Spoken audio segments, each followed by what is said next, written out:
Yeah, we'll come back around to the Kings talk, of course. It never ends here in Sactown Sports. But I'm wondering, Jay, have you been watching much, if any, baseball yet? A little bit.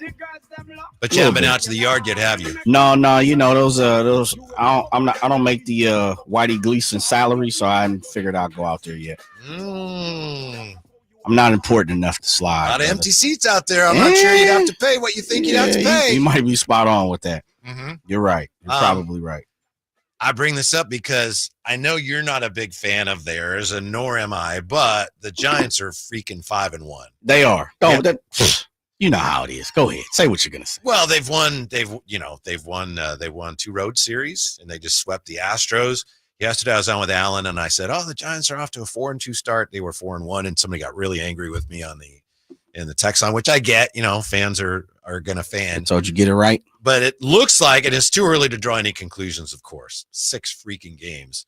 But it looks like maybe as an organization, they're kind of back on track. You got Buster Posey now running things. And, Buster comes from the old school Giants culture. They won 3 World Series. And it just looks like everybody kind of is on the same page, which is where the Kings need to be. And right now, I mean, they're not even in the same library. Right? It's just, that's the way it looks. Right. Sometimes that happens, and you got to bring it all together. But it's such a contrast here. With Farhan, there had been a Gabe Kapler, the manager, and they had that one great year where they won 107 games. But then the young prospects are not coming along. What are they doing at the deadline? And now it looks like all of a sudden, again, it's too early to draw conclusions. But 6 games in, as they get ready for the home opener, the Giants look like whoop. I mean, just you listen to the things the players are saying. Like Roop, who pitched yesterday, is like, oh, yeah, in case you didn't know, we're a really good team now. They feel it. They're talking that way because they have that sense of purpose, and that's really what the Kings desperately need. They need to learn from that. They may also need to learn from the Chicago Bulls. The Chicago Bulls, who had Levine and DeRozan for years, 3 years, and their first year they started out great, and then they kind of faded, and then since then they've had a lot of injuries. And they haven't done well. And the Bulls finally decided, you know what? We're getting off the hamster wheel. Yeah. We don't want to be stuck in the middle. And it looks like the Kings have been a team that for years is they haven't said it, but it looks like the philosophy has been, we'd love to be in the middle because we've been down at the bottom so long. Right. And now it looks like they run the risk of being stuck in the middle where you're not good enough to win anything and you're not bad enough to get the really good players that you need to win anything. Yeah. Well, first of all, let me answer your Giants question. Because that ain't nothing but some extraordinary play there from them. They're getting lucky. Little Giants. 5-1. Good for third in the National League West right now. Yeah, because your boys are hot.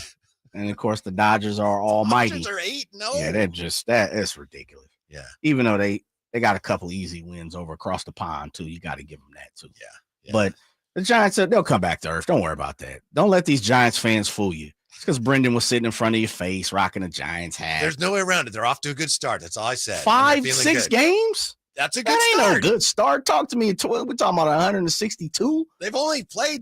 All you can do is win the games you've played, and they've won that 5 ain't no good start, man.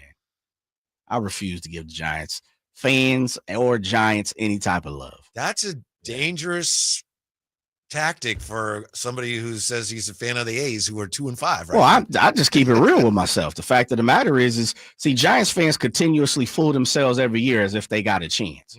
No, Oakland A's, we understand. When it's our 4-year span, we got a shot. After that, the next 4 years, we're in a rebuild situation. Giants fans feel like, they can get every free agent that they possibly want, yet get none. And then second part of it is they feel like they can compete with the Dodgers, and they don't. So, I mean, would you rather know what you're going to get, or would you rather be consistently every single year just heart ripped out of your chest? That doesn't sound great. Yeah. Every year getting your heart ripped out. No. Yeah. But that's what Giant fans do. Here's something I was thinking about with the attendance at the A's games. And I know some, there are a lot of people that are watching this and saying, oh, I hope Sacramento fails miserably. Oh, look at the attendance. It's down. Oh, look at this. It's a minor league ballpark and it looks terrible. I'm in a way, I think it's great that A's fans or Sacramento fans have not been selling out these games. They had a sellout crowd first night, then they had 10 something, then they had 9 something. Yeah.